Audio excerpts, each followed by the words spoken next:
जय हिंद दोस्तों, स्वागत है आपके अपने यूट्यूब चैनल टीम वर्दी बावन पे।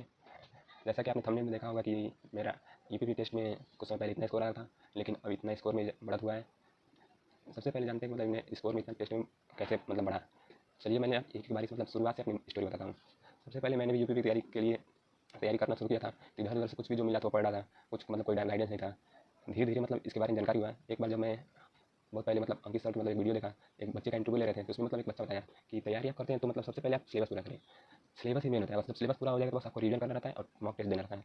सिलेबस में अगर कंडीशन सिलेबस बेसिक देखा जाए तो मैथ, रीजनिंग, जीके और कुछ में हिंदी इंग्लिश रहता है। लेकिन हम लोग का यूपीपी में बस हिंदी इंग्लिश नहीं है, ये बस 4 subject math, reasoning, GK, Hindi. अगर ये 4 सब्जेक्ट का सिलेबस पूरा कर लेते हैं तो आपका एग्जाम में टेस्ट में इतना स्कोर जाएगा और एग्जाम में भी इससे बहुत बढ़िया जाएगा। तो चलिए मैं बताता हूँ मैंने तैयारी शुरू कैसे की।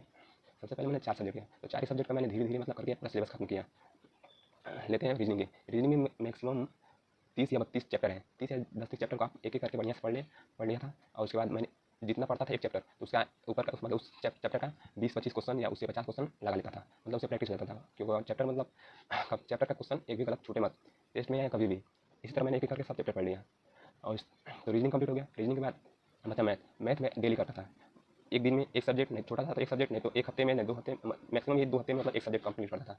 ऐसे कंप्लीट होता था। उसमें का प्रैक्टिस सेट उस चैप्टर का प्रीवियस ईयर सब लगाता था, जिससे कि क्वेश्चन कैसे आता था, कैसे पूछा जाता है एग्जाम में, सब अंदाजा मिल जाता है। आप भी सब रीजनिंग और मैथ इसका तो लगा चैप्टर सिलेबस पूरा कीजिए। सिलेबस पूरा करते करते उन सबका प्रीवियस ईयर क्वेश्चन और प्रैक्टिस सेट जरूर कीजिए, उससे अंदाजा मिलता है कि क्वेश्चन कैसे आ रहा है, कैसे बनता है। अब बात करते हैं हिंदी का। हिंदी में बेसिक उसमें भी 25 या 30 चैप्टर होगा। 25-30 चैप्टर में 12-15 ग्रामर के और 12-15 याद करने वाले हैं। तो 12-15 ग्रामर बस आप बढ़िया समझ लेंगे तो उसका एक भी क्वेश्चन बाहर नहीं जाएगा। और बचा याद करने वाला, तो उसको क्या कीजिए आप एक दिन में, जैसे मान लीजिए परिवाची है, विलोम है, तत्सम तद्भव है और विदेशी शब्द है, ये सब है, सब याद करने वाले हैं। इन सबको आप क्या करिए, एक दिन में 10-15 या 20 नोट करिए। इतना भी याद करना है। परिवाची 10-20 याद करना है, विलोम शब्द 20 याद करना है, तत्सम तद्भव 10-20 याद करना है। डेली बस याद कीजिए। 10-15 दिन में आपका पूरा 200-300 ये सब याद हो जाए। 200-300 तद्भव शब्द, 200-300 विलोम शब्द और मैक्सिमम 100 परिवाची शब्द। इतना याद कर लेंगे तो आपका हिंदी भी पूरा कंप्लीट हो जाएगा। इसका भी प्रैक्टिस सेट कीजिए। जितना पढ़ते हैं याद करते हैं, उसको पढ़कर याद करके उसका प्रीवियस या प्रैक्टिस सेट लगाएं। इससे रहता है ये ना कि जितना पढ़ेंगे ना तो भूलेगा नहीं, तो वो दिमाग में बैठते जाएगा। पढ़ते हैं, रिवीजन करते हैं, प्रैक्टिस करते हैं, लगाते हैं ना, तो क्वेश्चन जो आता है दिमाग में बैठ जाता है। ये क्वेश्चन पूछा था, मैंने ये कर लिया क्योंकि मैंने पढ़ लिया था ये। उसके बाद बात करते हैं जीके। जीके तो बहुत ज़्यादा है, समुद्र जैसा उसका सिलेबस है जीके का। लेकिन क्या करें, जब सिलेबस में तो उसको पढ़ना ही पड़ेगा। तो सबसे पहले मैंने जीके को एक एक करके सब सब्जेक्ट किया। जीके में आ जाता है रीजनिंग करें, हिस्ट्री, पॉलिटी, जियोग्राफी, इकोनॉमिक और साइंस। तो सबसे पहले मैंने अपना हिस्ट्री कंप्लीट किया। आर्ट रोजगार भी अंकित किया, खाकी बैच आया था पहला, तो उसमें नवीन सर ने कराया था हिस्ट्री। तो हिस्ट्री का पूरा एक कंप्लीट कर दिया था। उसमें भी मैंने 2-3 वीडियो एक साथ देखा था और उसके प्रीवियस से लगाता था, देखता था और नोट्स बनाता था, प्रीवियस से लगाता था।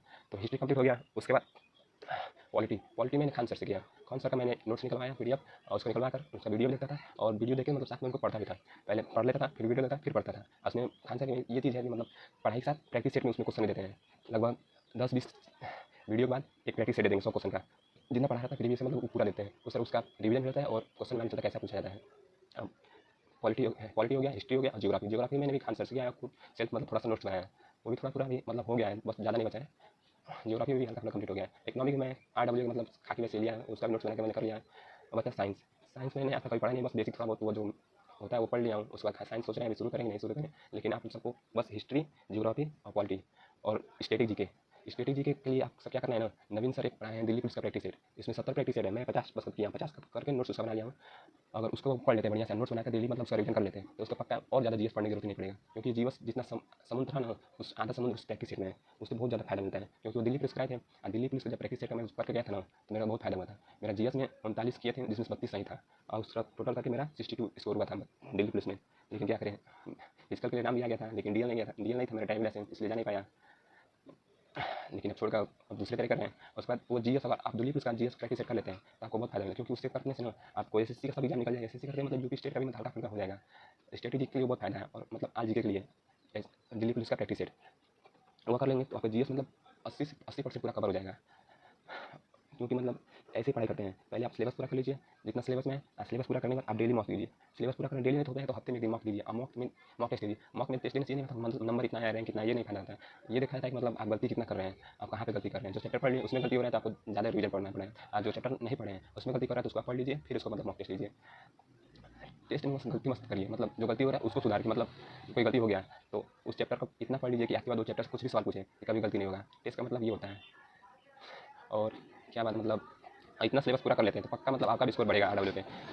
पहले मैंने भी मतलब इतना पढ़ाई नहीं किया तो इतना स्कोर चला जाता था, लेकिन धीरे धीरे अपना सिलेबस पूरा करके सब इतना पढ़ लिया, मतलब टेस्ट देता था, तो धीरे धीरे स्कोर बढ़ते बढ़ते अब इतना पहुँचा है। अभी मतलब स्कोर थोड़ा बहुत कम ज़्यादा ऐसे होता रहता है, लेकिन इसका मतलब नहीं है कोई भी मतलब सक्सेस मतलब 100% तो नहीं कर सकता है। कभी 10-15-20 इस तरह से 12-15 इस तरह गलती हो सकता है सबका। तो हम भी तो मतलब इतना बड़े नहीं है कि सबका मतलब गलती हो। मेरा भी कभी होता है 10-15-20। सुबह 6 बजे मतलब हो जाता है टेस्ट।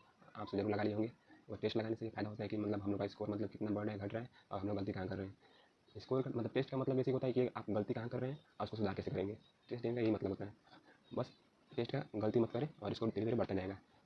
टेस्ट देने का फ़ायदा ये है ना कि आप जो गलती कर रहे हैं उसको भी देख लीजिए। यहाँ इसमें मान लीजिए आप रीजनिंग में कोडिंग डिकोडिंग का एक क्वेश्चन गलत हो गया, तो उस क्वेश्चन को ना देखिए कहाँ गलती हुआ है, रिवीजन के बाद गलती हुआ है या कुछ अलग टाइप का क्वेश्चन था इसलिए गलती हुआ है। तो आप कीजिए क्या कीजिए ना, उस चैप्टर को एक बार पूरा बढ़िया से पढ़ लीजिए, या नोट से पढ़ लीजिए, नहीं तो कोई अच्छे टीचर से पढ़ लीजिए। इतना पढ़ लीजिए आज के बाद वो क्वेश्चन कभी भी आए उससे कभी गलती ना हो। तो इसका फायदा ये होता है बस जो गलती करते हैं उसको हम सुधार करने की, आज की बात को कभी आए क्वेश्चन ऐसा टाइप का चाहे कभी उस चैप्टर का तो गलती ना हो। टेस्ट का असली फायदा ये होता है आप हर हफ्ते लगाएं या डेली लगाएं, लेकिन एनालिसिस जरूर करें कि आप लोग मतलब कितना गलती कर रहे हैं, टाइम कितना लग रहा है, बस ये सब। चलिए शुरू करते हैं कि आज का हम लोग का स्कोर मतलब मेरा स्कोर कितना गया और कितना करने लायक था। सबसे पहले बात करते हैं जीके का।